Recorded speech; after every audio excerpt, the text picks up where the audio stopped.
Alors, bienvenue chers amis. Aujourd'hui, dans cette vidéo, nous allons étudier un thème. Et le thème de cette vidéo est comment débuter en investissement immobilier, trucs et astuces des pros. Alors, j'aimerais préciser une chose. Si votre objectif, lorsque vous regardez cette vidéo, est de vous acheter une maison dans laquelle vous allez vivre, cette vidéo n'est pas faite pour vous. Mais si votre objectif, en regardant cette vidéo est de devenir investisseur immobilier, alors soyez les bienvenus.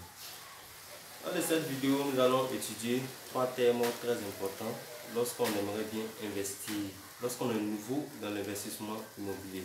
Alors, l'élément principal, c'est-à-dire l'élément numéro 1, lorsqu'on aimerait bien investir en tant que nouvel investisseur en immobilier, est le fondement financier. Alors, c'est quoi le fondement financier? Le fondement financier, c'est comme on pourrait appeler cela l'ABC de l'investissement immobilier. C'est-à-dire les bases, tout ce qu'il faut savoir au début, tous les petits éléments qu'il faut apprendre avant de se lancer dans l'investissement immobilier. C'est comme lorsque vous avez fait vos premières classes de CEP, vous avez appris à lire, à écrire. Alors, quand on veut devenir investisseur immobilier, il faut apprendre tous les éléments essentiels pour que nous puissions être à mesure d'investir avec prudence, précaution, afin de ne pas perdre notre argent qu'on injectera dans un immeuble ou dans un appartement. Alors, le fondement de l'investissement immobilier regroupe trois éléments essentiels. Nous avons l'actif, le passif, les revenus et les dépenses. Alors, voilà les quatre éléments très essentiels qu'il faut connaître lorsqu'on aimerait bien devenir investisseur, que ce soit immobilier, lorsqu'on aimerait bien créer une entreprise ou lorsqu'on aimerait investir en bourse. Alors, ces quatre éléments vont se regrouper en quatre groupes. Nous allons faire la détermination de ces deux éléments et après, nous allons établir les états financiers. Mais, avant toute chose, j'aimerais qu'on parte sur deux définitions très essentielles lorsqu'on aimerait investir dans une quelconque affaire. Ce sont ces deux définitions, c'est l'actif et le passif. Alors, c'est quoi l'actif, c'est quoi le passif?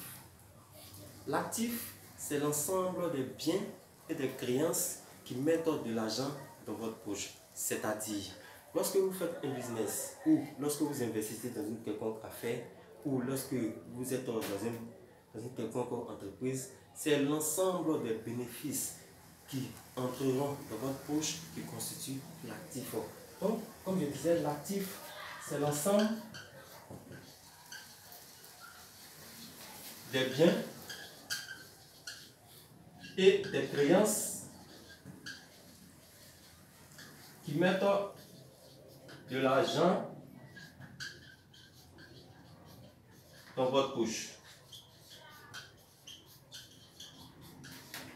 Voilà un peu la définition numéro 1 qu'il faut apprendre lorsqu'on aimerait bien devenir investisseur ou lorsqu'on aimerait bien se créer un business. Parce que si on aimerait faire fortune dans une quelconque affaire, l'objectif principal qu'il faut se fixer, c'est d'accumuler des actifs. Parce que si on aimerait bien devenir riche, c'est d'avoir plus d'actifs.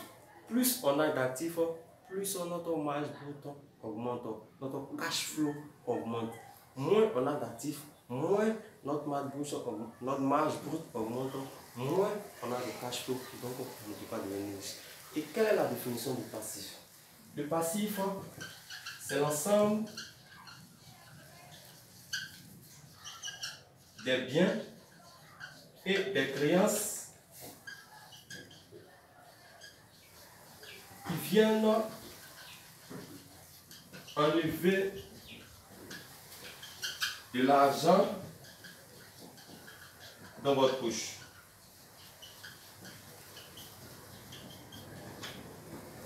Alors, Voilà la définition du passif. Le passif, c'est l'ensemble des biens et des créances qui viennent enlever de l'argent de votre poche. Je m'explique.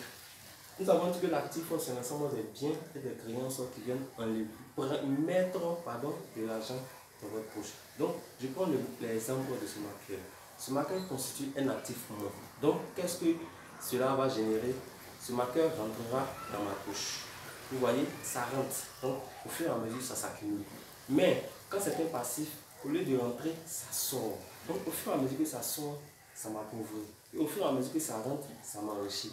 Donc, l'objectif principal, l'objectif numéro 1 qu'il faut se fixer lorsqu'on aimerait bien devenir investisseur à succès ou lorsqu'on aimerait devenir riche, c'est d'accumuler plus d'actifs.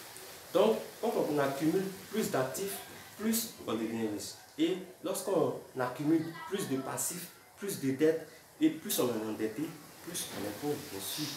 Alors, après avoir établi ces deux définitions, j'aimerais ensuite qu'on aille aussi un élément très capital. Parce que lorsque les gens investissent, ils ont tendance à confier leur argent à des gestionnaires, à des banquiers ou à des conseillers financiers et attendre que le gestionnaire ou le conseiller financier fructifie leur argent, ce qui est carrément impossible. Le gestionnaire ne peut pas fructifier votre argent. C'est vous-même, par votre connaissance, par votre éducation financière, que vous pourrez fructifier cet argent en question. Donc, lorsque vous aimeriez bien devenir riche, l'élément numéro 1 dans lequel il faut investir, c'est vous-même.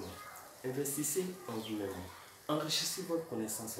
Enrichissez votre capacité à réagir dans un quelconque domaine. Et lorsque vous maîtrisez quelques-uns de ces éléments dans lesquels vous aimeriez investir, vous verrez que vous serez plus à l'aise à investir sans peur et ni crainte parce que vous avez les compétences, les qualités nécessaires pour investir dans ce domaine.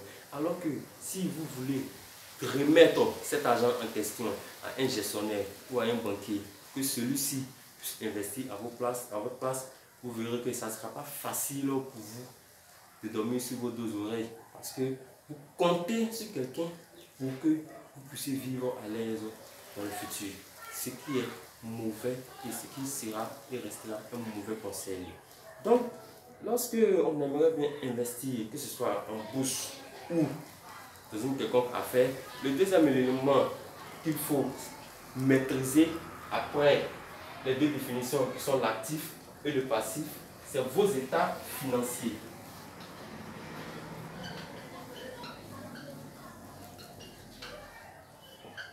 Alors, comment se présentent les états financiers? On a les états des résultats. L'état des résultats en bas. Et l'état des résultats est divisé en deux parties, comme nous avons les différents éléments ici. Ici, nous avons le revenu. Et là, nous avons les dépenses. Et en bas des états des résultats, nous avons le bilan. Et le bilan, lui aussi, est divisé en deux groupes. On a l'actif et on a le passif. Donc voilà le deuxième élément qu'il faut maîtriser lorsqu'on aimerait bien devenir investisseur à succès, investisseur immobilier, investisseur boursier ou propriétaire d'une entreprise. Il faut d'abord savoir ce que c'est qu'un actif, savoir ce que c'est qu'un passif. Il faut être à mesure d'établir ses propres états financiers qui regroupent l'état des résultats et le bilan. Et lorsque vous savez ce que c'est qu'un actif et ce que c'est qu'un passif, vous verrez que ça sera plus facile d'investir parce que vous serez à l'aise dans vos investissements. Et maintenant, nous avons vu le premier point, qui sont les fondements financiers. Maintenant que nous savons ce que c'est qu'un actif et un passif et ce que c'est qu'un état financier, nous allons parler de votre maison, puisque le terme de cette vidéo est comment débuter en investissement immobilier, les trucs et astuces.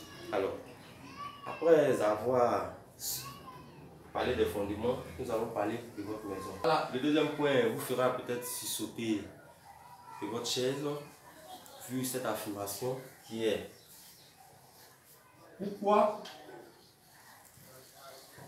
votre maison est un passif.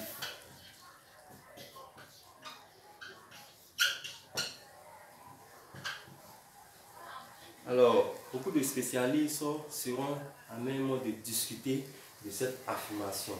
Mais, j'aimerais que nous étudions ensemble pourquoi est-ce que j'utilise ce propos, à savoir de vous dire que votre maison que vous avez achetée avec votre argent, à la sueur de votre front, est un passif. Prenons la définition que nous avons donnée tout à l'heure de l'actif. Nous avons dit que l'actif est l'ensemble des biens et des créances qui mettent de l'argent dans votre poche. Et un passif est l'ensemble des biens et des créances qui viennent enlever l'argent dans votre poche. Alors, nous avons eu le cas de votre maison qui est un passif. Mais avant ça, nous allons étudier le modèle de marge brute d'autofinancement d'un actif et le modèle de marge brute d'autofinancement d'un passif. Et lors de ces différents modèles, vous allez voir le comportement d'un actif dans un état financier et le comportement d'un passif dans un état financier. Alors,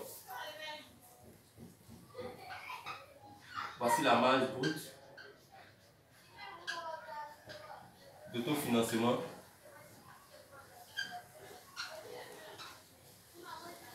d'un actif. Alors nous avons les états des résultats,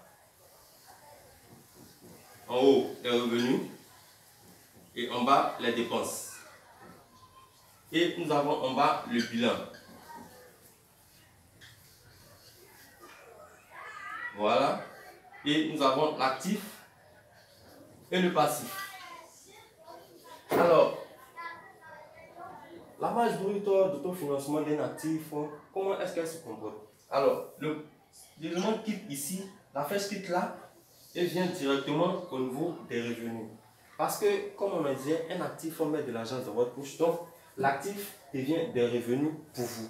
Donc, elle génère des capitaux qui vous enrichiront. Maintenant, la marge brute d'autofinancement d'un passif, voilà comment est-ce qu'elle se comporte. On a les revenus pareillement et les dépenses. Et le bilan en bas, on a l'actif et le passif. Donc, comment est-ce que la marge brute d'autofinancement d'un passif se comporte? Là, la flèche quitte là, elle rentre ici et elle sort. Parce que c'est l'argent qui sort.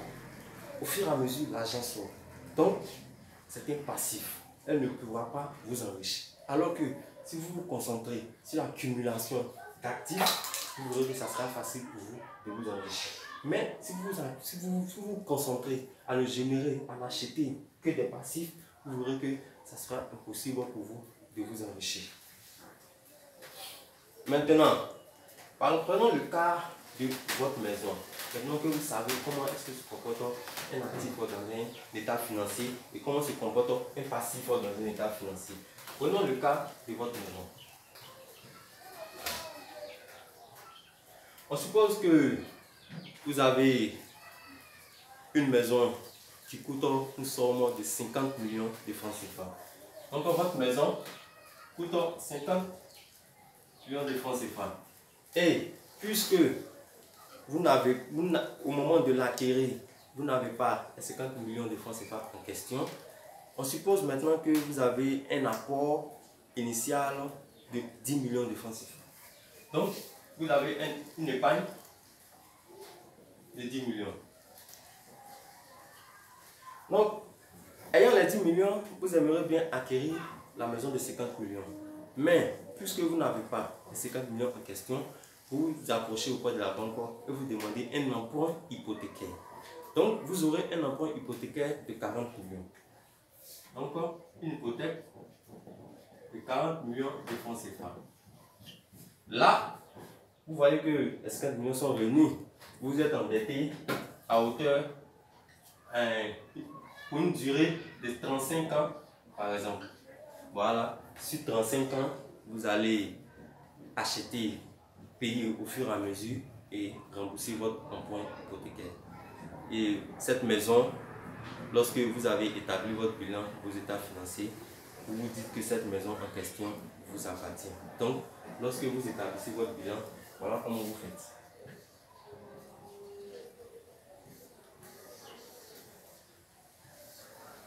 On a l'actif ici et le passif. Donc, j'aurai besoin de ces deux tableaux, donc c'est la raison pour laquelle je ne les efface pas. Donc, on a l'actif ici et on a le passif. Donc, puisque cette maison en question vous appartient selon vous, où est-ce que vous allez mettre la maison en question dans votre bilan? À l'actif, bien sûr. Mais, dites-moi, êtes-vous sûr que c'est exact? Votre maison en question, est-ce qu'elle vous appartient? Parce que soyons sûrs, vous l'avez mis à l'actif. Vous vous dites que la maison en question vous appartient. Mais moi, je vous dis que c'est faux. Cette maison en question ne vous appartient pas. Donc, si c'est le cas, comment est-ce que vous devriez établir votre bilan? Alors,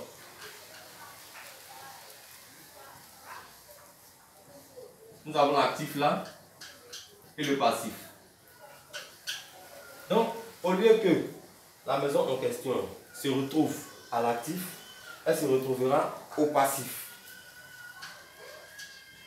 Donc, voilà comment doit se présenter votre bilan. Alors, vous êtes peut-être choqué de voir cela, mais j'en viens aux explications afin que vous puissiez mieux comprendre. Donc, voilà comment se présentera normalement votre bilan. Maintenant, explication. Prenons le cas toujours de la définition d'un actif et d'un passif. Nous avons dit que l'actif met de l'argent dans votre poche et le passif vient prendre de l'argent dans votre poche. Donc, la maison en question, comment est-ce que cela sera? Nous avons effacé les différents éléments et nous avons estimé, voilà, afin de pouvoir mieux travailler, nous allons agrandir vos états financiers, voilà, vos états des résultats, pardon. Nous avons les revenus là et les dépenses là.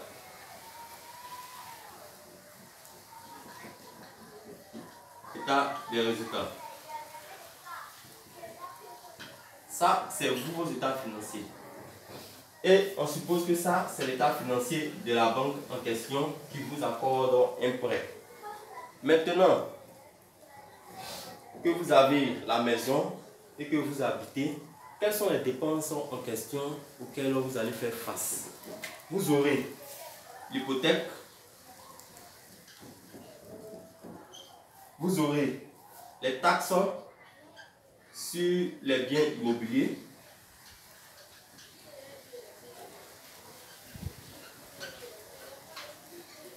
qui sont les taxes d'habitation, parce que vous habitez dans la maison, donc c'est une taxe d'habitation. Alors que si vous louez la maison en question, cela sera une taxe foncière. Mais puisque nous sommes dans le cas où vous habitez la maison en question, ce sont les taxes d'habitation qui sont facturées. Et nous avons l'entretien, nous avons l'assurance et autres, s'il en a. L'assurance et autre chose s'il en a. Maintenant, au niveau du bilan, où est-ce que votre hypothèque sera? Votre hypothèque sera au passif.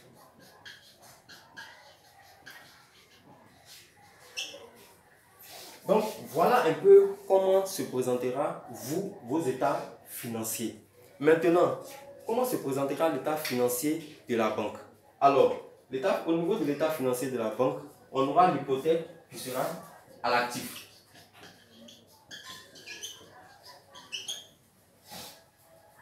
Voilà les autres états financiers, vos états financiers et celui de la banque. Maintenant, si on se réfère au schéma que j'avais dessiné pour vous présenter le comportement de la marge brute d'autofinancement d'un actif et le comportement de la marge brute d'autofinancement d'un passif, qu'est-ce que vous constatez là? Vous constatez que au niveau des dépenses, vous n'avez que des dépenses dans vos états financiers et au passif, vous avez votre hypothèque. Et au niveau de la banque, vous avez l'hypothèque qui se positionne à l'actif de la banque et vous avez, comment dirais-je, au niveau de vos états financiers, que des dépenses et votre hypothèque qui se retrouve au passif. Donc, si on devait utiliser le schéma et la direction de la marge brute d'autofinancement qu'on avait tracé, comment est-ce que ça sera? Votre hypothèque ici viendra là. Et vos différents éléments ici, la flèche viendra de là, ici, et sortira. Donc, analysez un peu ces deux états financiers et dites-moi, qu'est-ce que vous constatez? Vous constatez que vous n'avez que des dépenses, même si la maison vous appartient. Et la banque n'a que des revenus que vous lui versez à la fin de chaque mois comme hypothèque. Vous voyez un peu le contexte dans lequel nous sommes. Nous disons que en achetant une maison, cette maison en question nous appartient, donc elle constitue un actif pour nous. Mais voilà le contraire de ce qu'on pense. La maison en question n'est pas un actif pour nous. Mais vous vous demandez, mais si cela n'est pas un actif, alors la banque, le banquier, pardon, mon gestionnaire ou mon conseiller financier m'a-t-il menti? Et loin de là. Votre banquier ne vous a pas menti, mais il ne vous a tout simplement pas dit la vérité lorsqu'il vous dit que cet actif vous appartient. La maison en question est un actif, bien sûr, mais à qui est-ce que appartient cet actif? Voilà l'amalgame dans lequel nous sommes. L'actif en question ne vous appartient pas, mais l'actif en question appartient à la banque. Parce que c'est un actif, voilà, comme regardez un peu dans le bilan. L'actif en question appartient à la banque, mais la maison est un passif. Donc, voilà un peu ce que j'aimerais vous faire comprendre lorsque je vous demande, je vous pose cette question de savoir pourquoi votre maison est un passif. Donc, vous savez maintenant que votre maison n'est pas un passif. Alors, je ne dis pas par là qu'il ne faut pas vous acheter une maison dans laquelle vous allez vivre heureux. Bien sûr, vous pouvez le faire. Mais ce que j'essaie de vous expliquer en vous démontrant ces différents éléments, c'est que lorsque vous aimeriez bien devenir investisseur immobilier, vous devez avoir une autre manière de voir les choses. Vous devez avoir des compétences de P, c'est-à-dire de personnes, d'investisseurs avisés, à des compétences en éducation financière, qui sait ce que c'est qu'un actif, qui sait ce que c'est qu'un passif, et qui sait établir ses propres états financiers. Et là, ça sera plus facile pour vous de vous enrichir. Alors que pour une personne lambda, acheter une maison, une belle maison dans laquelle vivre, c'est très réjouissant, c'est très intéressant. Mais prenons le cas où, par exemple, vous finissez 35 ans après, parce que je sais que vous vous posez la question, vous finissez 35 ans après d'acheter, de rembourser votre hypothèque de 40 millions de francs CFA. Vous vous demandez, mais est-ce que dans ce cas-ci, la maison m'appartiendrait? Je répondrai toujours par non. Alors pourquoi? Là, même si on prend le cas de vos états de résultats, même si cette hypothèque disparaît, vous voyez qu'il vous reste quoi encore? Les taxes sur les biens immobiliers, l'entretien, l'assurance et ainsi de suite. Donc, même si vous avez remboursé votre hypothèque ou bien que vous avez payé votre maison cash, la maison en question est toujours une charge pour vous. Parce que vous devriez faire sortir de l'argent pour payer certaines taxes et l'entretien de la maison et ainsi de suite. Donc, dans le cas-ci, la maison en question n'est pas un actif. Maintenant, comment transformer une maison passive, en maison active? Voilà notre troisième point dans cette vidéo. Le troisième point, c'est comment transformer une maison passive en maison active.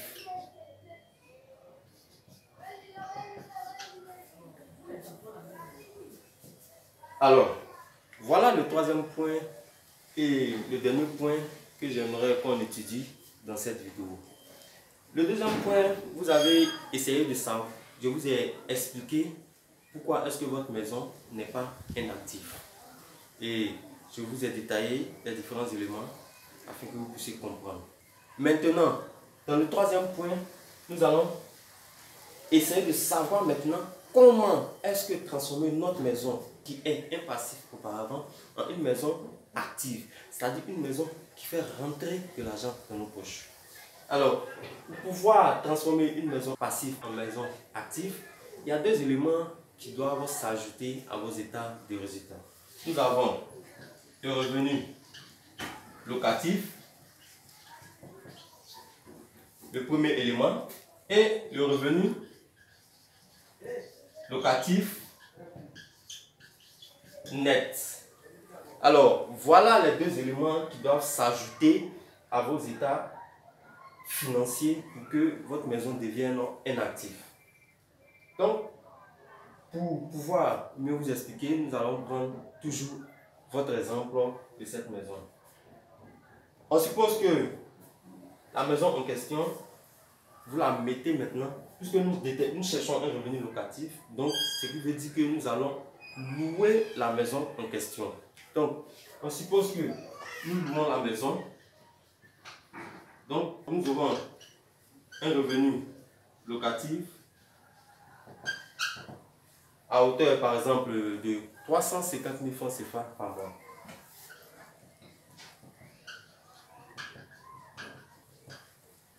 Donc voilà le montant du loyer chaque fin du mois. Donc vous louez cette maison en question à hauteur de 350 000 francs CFA à la fin de chaque mois. Maintenant, là, comment trouver maintenant le revenu locatif net? Parce que une maison, c'est pas parce qu'une maison est louée qu'elle devient un actif. Elle peut être louée, il peut y avoir un locataire, mais cette maison en question peut constituer toujours un passif. Donc, pour que la maison en question constitue un passif, un actif, pardon, il faut qu'elle génère des revenus locatifs nets actifs. Voilà un élément très intéressant qu'il faut ajouter à cette affirmation, revenu locatif net actif. Donc, quelle est la formule du revenu locatif net actif? Revenu locatif net est égal au revenu locatif moins les dépenses. Les dépenses, c'est quoi? Quand nous avons établi nos états financiers tout à l'heure, nous avons vu qu'il y avait au niveau des dépenses l'hypothèque, les taxes, l'assurance et l'entretien. Donc, on suppose que l'ensemble de ces dépenses fait une somme de 300 000 francs CFA à la fin de chaque mois.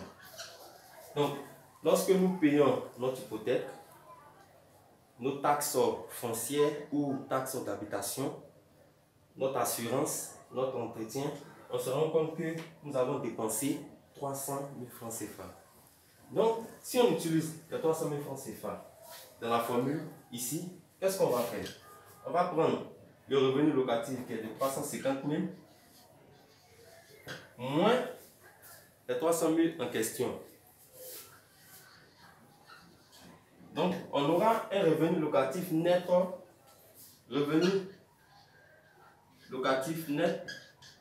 de 50 000 francs CFA.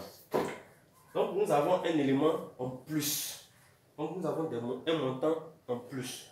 Donc, ce montant rentre dans notre poche. Donc, ce qui signifie que cette maison constitue un actif pour nous.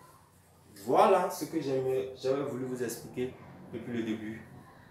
Là, ce n'est plus vous qui faites sortir de l'argent, mais vous vous endettez et vous louez la maison en question. Et à la fin de chaque mois, après avoir réglé vos différentes dépenses, vous vous trouvez avec une somme de 50 000 francs CFA en plus à la fin de chaque mois. Cette maison qui était un passif redevient immédiatement un actif pour vous parce que vous avez un cash flow de 50 000 francs à la fin de chaque mois. Voilà comment une maison peut devenir un actif. Mais on suppose maintenant que vous vous rendez compte que les différentes dépenses se totalisent à hauteur de 400 000 francs CFA. Là, si nous devons faire le calcul, nous avons fait les 350 000 moins les 400 000 francs. Donc, qu'est-ce que nous aurons? Nous aurons un montant négatif de 50 000 francs CFA. Donc, qu'est-ce qu'on va retenir ici?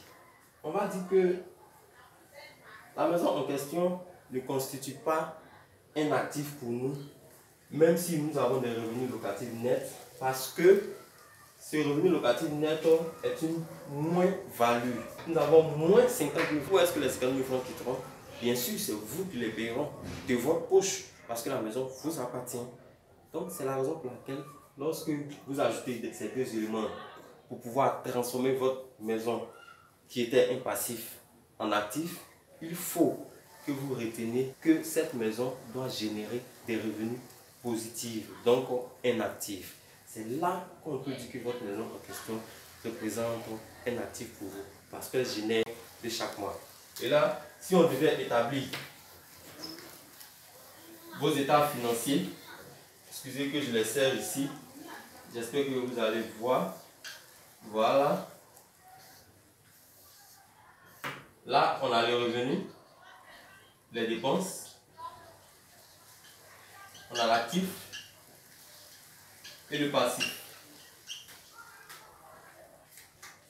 Donc là, comment est-ce que nous pouvons déterminer ça? Nous avons les dépenses qui sont de 300 000 francs CFA. Nous avons le revenu locatif qui est de 350 000 francs CFA. Et au niveau de l'actif, nous avons le revenu locatif net qui est de 50 000 francs CFA. Donc, comment cela va se comporter? Là, le revenu locatif viendra là. Parce que les 50 000 francs en question entreront dans votre poche. Donc, voilà comment se comporte votre état financier dans ce cas-ci. Donc, voilà un peu ce que j'avais voulu vous expliquer. Donc, pour résumer les différents éléments que nous avons vus le premier point, les fondements financiers, c'est-à-dire qu'est-ce qu'il vous faut comme base. Je vous ai expliqué ce que c'est qu'un actif et un passif.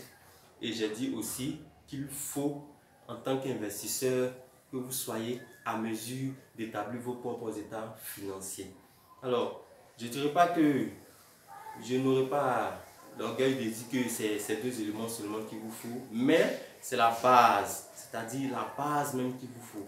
Savoir ce que c'est qu'un actif et un passif et être capable d'établir ses propres états financiers. Et lorsqu'on est capable d'établir ses propres états financiers, au deuxième point, je vous ai expliqué pourquoi est-ce qu'il ne faut pas prendre votre maison pour un actif. Parce qu'elle vient prendre de l'argent de votre poche. Alors, l'actif en question n'est pas pour vous, mais est celle de la banque. Parce que c'est à la banque que vous exercez l'hypothèque. Et même si vous finissez de rembourser votre hypothèque, votre maison en question constituera toujours un passif pour vous. Et le troisième point, je vous ai expliqué comment transformer une maison qui est un passif en une maison qui devient un actif pour vous.